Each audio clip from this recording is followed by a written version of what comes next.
Welcome to a brand new episode of Level Up with Deb, where we illuminate the path to professional and personal growth. I'm your host, Deb Dutta, founder and CEO of Kriya, a Y Combinator and venture backed AI startup empowering industry leaders to build their personal brand. Now, in my journey as a startup CEO, I've been privileged to work alongside some of the most innovative minds in the industry. And at Kriya, we've transformed the way leaders cultivate their personal brands, making it swift, seamless, and impactful to seek out opportunities that'll further their growth. But beyond the technology and strategies, I believe in the power of stories and experiences. And that's why I'm here to bring you conversations that matter. Because at the end of the day, it's not just about building a brand, it's about nurturing the person behind it. So, our guest today embodies a true spirit of coaching. Please welcome Sindho Channa.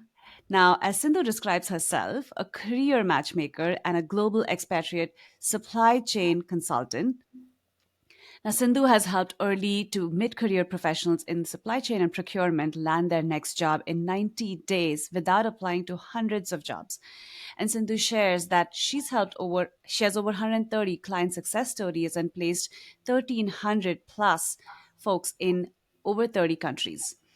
So I'm really excited to introduce you to Sindhu. Would you love to share a little bit about yourself, Sindhu? Yeah, hi Deb. Thank you so much for having me here. Yeah, so I'm Sindho Channa. I am a career matchmaker. As Deb said, I do work in the supply chain industry. So I've helped multiple people, over 125 people, land their dream roles within 90 days. I do have a HR and recruiting background. I've been in the industry for over 15 years, and I've been in supply chain for over the past 5, 6 years. So I do come from a vast background. So the strategies that I implement with my clients are from a perspective of a job seeker themselves who was laid off multiple times, and also from the HR and recruiting background for when I was hiring employees. So that's kind of my take on it when I do help job seekers land their next job opportunity, whether they want to get promoted, move into another industry role, or if they're just trying to get back into the workforce.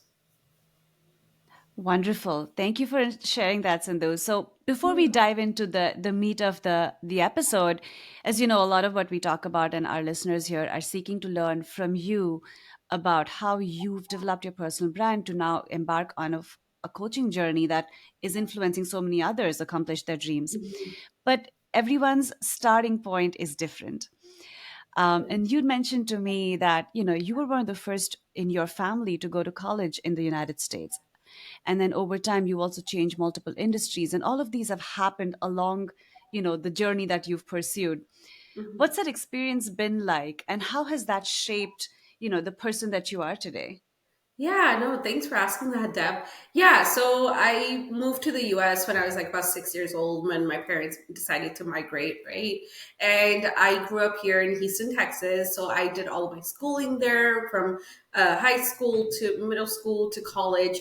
And I definitely was the first person out of my whole family and even like ancestors to be the first one to attend a college here. So that was a struggle trying to figure out like what college should I go to? How does that application process work? Which classes, which majors should I be picking? Because that was like one of the challenge I had was being able to pick the right major, because I wanted to go for accounting, but then I changed to psychology, and then in between I wanted to do pre-med, so I did change majors a few times. But at that time, I was kind of going by word of mouth of like other people, like, oh, which major will get you the job with like the max salary.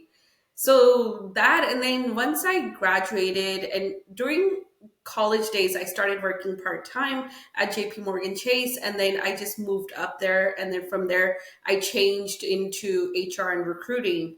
Just because when I was working at Chase, I figured I like talking to people, I like dealing with employees, and HR is the field I want to be in.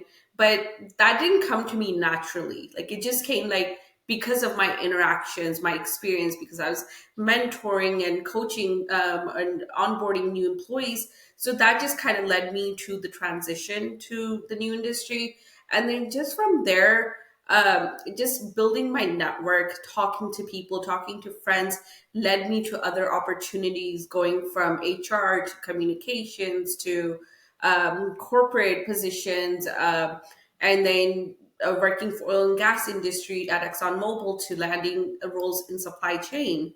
So things gradually happen. Definitely, it wasn't like I never had a plan. All I knew that was that I wanted a good job. I wanted a good company. I wanted to make good money, and things kind of took their own path.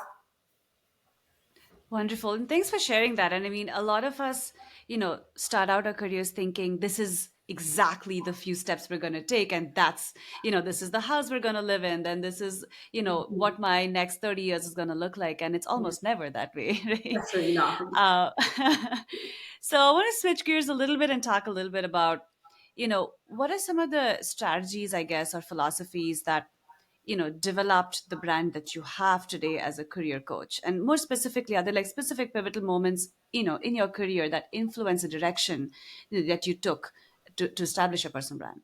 Yeah, definitely. So what happened was like when I was working as a recruiter, a lot of my friends, or like outside connections and people would be reaching out to me asking me for jobs because they knew I had a recruiter title and that I would be able to help them.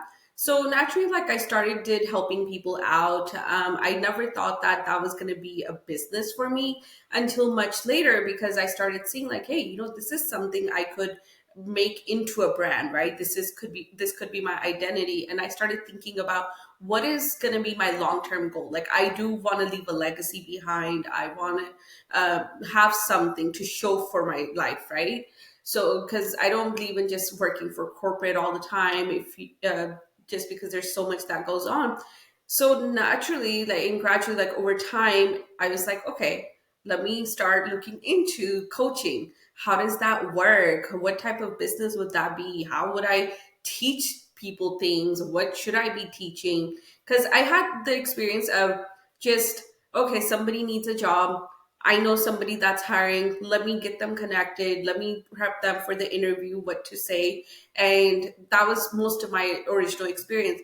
But as gradually I got into coaching and I started building out and learning from people that no, there is a right way to be have it organized. People do need help with different steps. So I started putting myself out there on Instagram, on LinkedIn. I started working on my brand. I worked with few coaches to figure out like, okay, what is a brand? So then I kind of started working on that gradually, started making sure I have the right verbiage, the right bio, the right information. I'm talking to the right type of audience that I want to attract and really putting my knowledge out there, right? That these are things, these are tips, these are guides. And then Right. people started getting attracted and they started approaching me more and more that, hey, I saw your profile. I need your help. I see you're an expert. And things just kind of took their own toll. That's excellent because that was kind of a segue into my next question, which is so many of us are, in this place where we feel like we want to achieve, or this is where we should be in our careers, right? We're not for some reason, right? So, and a lot of that has to do with, what is your presence? What is the reputation you've built? And what are the ways that you are trying to attract the right eyeballs or the right influences to enable you? Yeah. So, much in the lines that you spoke. So, what would you recommend to those who are sort of seeking to go after opportunities or leadership roles or a speaking engagement, if you may, that they feel they deserve, but somehow it's Hmm. been out of their reach? How can they start building like the foundations of their personal brand so recruiters or potential conference organizers and so on can start seeing them in the light, in a favorable light? Yeah, definitely for that. I would say like, okay, first think about like what are you good at or what is your long-term goal, right? Like what do you see yourself doing? Then utilizing LinkedIn and Instagram, your social media platforms, start talking about that. Start putting out posts, content related to that. Like what are you good at? What experience do you have? What can you teach and what type of value can you bring to other people, right? Because you need to start being visible. Any meetings, any summits, any gatherings, dinners, parties, anything you're going to, start talking to people about that, right? Because the more vocal you are, the better it is for you because people are getting to know that. and you're gonna gradually like start attracting the right people as well. And then social media, especially like LinkedIn and Instagram, like they're the biggest platforms. So even on there, start connecting with the right people as well. Do some research and figure out like, okay, I want to be in public speaking, or I want this. Who are the people there that are doing a lot of public speaking events? Learn from them. What are they doing that you could start implementing? Set up like coffee chats with them, learn from them, and gradually, like, you're going to be able to build your brand. It's just, you do have to work towards it, and you do have to put Yeah. yourself out there a lot more. Absolutely. And I'm so glad you're sharing that. A big part of, our education has been, heads down, do your work, get a Yes. job, and so on. And it's the whole if you build it, they will come kind of mentality. And then as entrepreneurs, we know that's so far from the truth. I mean, obviously the quality of your service or your, product matters, Yeah. but unless you are out there and you're visible and you are standing out, like you have a unique voice, it is hard to attract the right opportunities, especially given the competition, the competition we live in. Hmm. So in your world, just thinking about yourself as a thought leader here, you're sharing your unique point of view. Are there specific challenges that you've maybe encountered, especially being a woman in this field? And what are some of those, maybe for other women who feel like they're either shy to speak out or they're shy to kind of grab that seat at the table? What's your recommendation for what's worked for Yeah. you? Yeah, definitely. So even from personal experience, right? Like I used to be this very shy individual. I would never really like speak up in class or meetings at work or anything like that. I was just one of those, like I was just consume things, but never speak up about it. Or if anything was even happening at work, I would just be like, okay, it's fine. Like as long as I have a job. So I think you need to kind of find like figure out what like why are you putting up with that? Or and oftentimes, especially women and humans in general, we do have a lot of limiting beliefs, right? These are thoughts processes, these are things that family members, friends, relatives, they've put into our heads, and we keep that glued to ourselves then, because we keep repeating that, and that holds us back from really being out there and trying to expand and learn and grow. So I think definitely working on your mindset and knowing that, hey, I have all of this. I shouldn't be listening to other people's I like their opinions. I need to do what feels right to me. And eventually, like, and then putting yourself out, obviously out there, right? So people could see what credibility you have, what you have to offer. And then if opportunities come up, definitely grasp those, because that's gonna just help you. Like one event, one thing could lead to something so much bigger for you. 100%, I agree. And as female founder to another female business owner, I think a lot of the opportunities that have opened for us has actually come because we've raised our hand. And we Yeah, don't, unfortunately, we don't have circles where there are a lot of role models that can easily, lift us up. So I think it's definitely. really important to advocate for yourself and do it well. I mean, I think you deserved it, so you should do it well, right? Definitely. Yeah. Awesome. Something that has personally been a challenge for me, and I'm always asking my guests about how do you balance this, is we have our personal brands and then we have our professional brands, Hmm. right? Um, how do you balance that? Because let me give you an example, right? So like, I have an Instagram account. Hmm. I love to share it's a creative outlet for me. It's where I Hmm. share, the home decor stuff that I did, or maybe a smoothie that I made, like things that are important to my personal health and personal, like mental health and Hmm. so on. And then there is my business in itself. Now, oftentimes I found myself struggling with when is the right time to share my business related content, which could be about personal branding, about this podcast, possibly, Hmm. about, let's say, a new offer that we're releasing with the company, versus, who we are as an individual and why our followers connect with us. How do you balance that? Yeah, no, definitely that's always a hard one, right? Because for me, like lately, like my Instagram is more like personal stuff, But then I've learned over time that even sometimes, like our personal situations, our personal things, we could still connect it to our audience. So let's say like mine is I go to dinners, right? Like at family gatherings and stuff. And the women there, they're always talking about like jobs or like their stay-at-home moms, or they keep asking me like, oh, how do you balance a job and a business? And like how do you deal with your home and like your personal life? So one way or another, just still kind of like connecting that to your audience, because you may not be the only one that is dealing with that. There could be so many other people as well, right? People that are juggling a side business, a full-time job, being a parent, because everybody's just trying to do the best that they can. Um, for me, LinkedIn is more towards my business. That's what I've gathered That because I'm makes in the sense. Yeah, career coaching industry. I feel like that's where my clients are, and that's where I'm kind of trying to put out content or information about what I know and what people could find useful. But definitely, every now and then on Instagram, I use that as my, where I put out stuff that other people could relate to. I think you just have to kind of figure out, without giving out too much information, without giving out too much personal information, because sometimes letting people into your own personal life could have negative consequences too. So like have the right balance for yourself. Just know like, okay, if I were to watch this on somebody else's page, what would they think of it too, right? And plus, if you put something on social media or on the internet, it'll stay there forever. So kind of figure out boundaries for yourself, and then totally. figure out like, this is my business, this is my legacy, this is what I'm trying to build.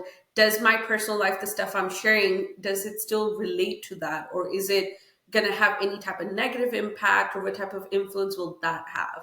Because you don't want to have like two separate personalities either, right? Like you still want your brand to be related to who you are as a person. And I think even when clients come to you, they want to work with you as the person because they relate to that. So that's how I would kind of classify like how the That balance would be.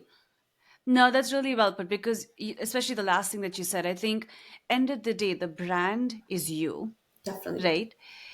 You may be running a, multi-million dollar business, a billion dollar business, but the relationship is between the client and you, Yes. right? So I think it's really important for people to also understand and see the human side of who you are. Like a lot of folks that I connect with through Kriya is a software platform, right? Basically, it's an AI software platform. Mm-hmm. They don't need to know Deb. Deb doesn't need to even exist, right? True. But I show up because the relationships that we cultivate enables our clients to feel valued and enables them to feel like there's actually a human that's here to listen to them. Hey, Yeah. there's an issue. I'm struggling with this. There's a human behind this, right? Mm-hmm. So, and especially in businesses like yours, which is a completely a services based business. So they're coming to you for Yeah. your expertise. I Expertise. think it's important for them to know that, you know, if you're a mom, like, oh, they can relate to you. They can Mm-hmm. speak to you in a way that feels comfortable, Yeah. right? So Definitely. yeah, and coaching I think has so many layers of, human Yeah. elements to it. I think Definitely. it's Yeah, sometimes so you're being a important that. coach to them. Sometimes your clients feel like you're a therapist for them, so they may open up more. But it's kind of Yeah, figuring out like, okay, what is that comfort level? Of course, it's definitely a right. safe space for them and everything is private. But at the same time, as a coach, like you can't necessarily just give them therapy, right? Because then Yeah. that's not your domain unless you do have those licenses. You're able to do that. But definitely, it's definitely a people mental communication conversations that you're having, and figuring out. Sometimes you do have to set boundaries with your clients too. That hey, I think this isn't something you should be sharing with me. Like you need to work it out with a therapist or whatever, or like a doctor or whatever that may be. That's such an interesting conversation, and I have this like I have a coach that I work with, um, and oftentimes I can find myself swaying in directions that are, you're dealing with things every day at work or at home, and it influences the way you show up. end of the day, Definitely. right? So I end up and it's a delicate balance for you coaches in the way you navigate those scenarios, right? Yeah. Because you don't want to feel you don't want to show up as unavailable, Yeah. but you also don't want to cross boundaries, like you said. Definitely. um, Amazing. So I'm going to ask you one more question about, Sure. and this is because we are an AI startup, so we have to ask you a question about AI, and Definitely. it's a growing conversation. I think there's Mhm. a lot of different opinions that, the more we're speaking to people. So I have a question for you. What do you feel sort of AI has? What kind of role has AI played in your business and or in the way that you do your business? And what advice would you have for people to kind of adapt to, what AI is doing to your line of work? Yeah, definitely. So AI has been extremely beneficial for me for my business, right? Whether it's me coming up with the content for my sales page or for my modules or the coursework that I'm putting together. I'm not good at copywriting. I'm not good at like writing essays and stuff. Like I always have to re reread, like redo everything whenever I'm writing down stuff. So when it comes to like me putting together something, I draft it up myself and then I put it into ChatGPT or Google Bard and I kind of ask it to restructure it for me, right? Where I'm giving it prompts on which way for the verbiage needs to be. And I think people need to be open that be comfortable with AI now. There's AI for all different things now, whether it's for content, videos, like your websites now.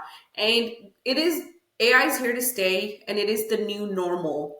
And with anything new, there is always a learning curve. AI is not going to take over people's jobs. There people need to do things in AI for it to work, right?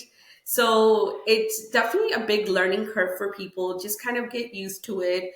Definitely use it to your advantage. I mean, my clients, like I encourage them to use AIs for their resumes, cover letters, things like that. Like you don't have to necessarily like you don't have to think about things completely on your own anymore. Use these platforms to help you prepare for interviews or constructing your resume, your bullet points. But of course, when you copy and paste that information into your own document, you need to make it sound like it's coming from you and it's not a copy paste. And at the end of the day, you have to show your personality in it. You can't just rely on AI softwares or any type of software. But it's like I said, it's been so beneficial for my business.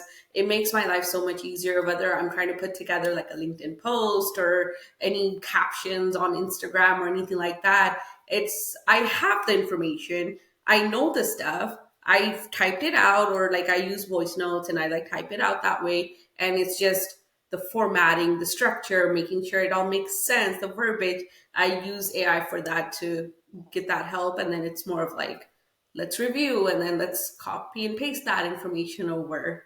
And it's been, yeah, Yeah. amazing. Amazing. And I think that's something that I'm noticing a lot. A lot of where AI is playing, it started out with, as an assistant, but now it's showing up it's, I mean, initially it was like a co-pilot just to help you get answers, but Yeah. now it's shaping the way the bar is higher, basically, because now the tool is available to everyone. Hmm. So, and none of us, like, because we're a coach doesn't mean we're also a copywriter, doesn't mean we're also a marketer. You see what I'm saying? But the Yes. bar is high. Yeah, So I think it's important to leverage these tools definitely. in ways that further, our authentic voice, obviously, Definitely. Definitely. right? Yeah, it's just an assistant, right? Like as you, if you were to pay somebody to do that work for you, they Correct. can't 100% be talk or act like you. You're getting their help Yeah, because they're a professional in that, but still, it has to be showcase your personality in it. So 100%. with using it, and I think I wouldn't be able to do run my business the way I am right now if it wasn't for AI, because I rely on it so much for marketing, for sales, for the actual coursework that I teach as well, right? Or like the modules, like the documents. It just helps me out so much. 100%. Amazing. All right, Sindhu. So I have one final question for you. Sure. So if this was, you have to share, like, let's say this is to yourself 10 years ago. Mhm. Okay. What is one piece of timeless advice you'd like to share with your listeners who aspire to make a mark in the world today? Yeah, I would have to say, like, the person I was 10 years from now, 10 years ago, I never thought that I was going to have my own business. I never thought that I would be putting myself out there, having speaking events. I would be so engaged on social media, like, I would be building a brand. So, definitely things in my life have kind of paved their way into what I'm doing now and what I want to do in the future for my business, for building my legacy and all of that. Definitely kind of like be comfortable with yourself and accept the challenges or the new things that come your way. You're going to come across so many people, you're going to come across so many situations. And if it's something that you know is going to benefit you and is good for you, grasp it because you never know. Like over the just like since the pandemic, I've met amazing people. I've had amazing coaches. Like I've built so many good relationships and I'm more vocal about things. I'm more putting myself more out there. I think just kind of continue learning, build on it, and accept the challenges. You just don't know like what one thing could lead to, and it Totally. could definitely have a brighter future for you that you never would have imagined it would be possible. Com- Completely understand. And thank you for sharing that because it's really true. And I think about, even personally for me, but even everybody that we have interviewed so far, all the coaches we've brought on board, all the experts we've brought on board, we didn't start out knowing this is these, and we also didn't start out knowing these are the seven things I need to do to get here. It's a meandering route, and like it's about saying yes to the right opportunities and seeing what comes out of it, right? Wonderful, wonderful. Well, that brings us to the end of this enriching conversation on Level Up with Deb. I want to extend a heartfelt thank you to our distinguished guest, Sindhu, for sharing your invaluable insights and experiences with us. Your journey and wisdom have not only enlightened us, but also inspired many to think differently about personal branding and its impact. So, to our listeners, thank you for tuning in and being a part of this journey. Remember, your personal brand is a reflection of who you are and the value you bring to the world. It's your story, it's your legacy. So keep nurturing it with insights and lessons you gathered from today's episode. And until next time, keep cultivating your brand, keep growing, and most importantly, keep inspiring. I'm Deb, and this has been Level Up. Thanks and take care.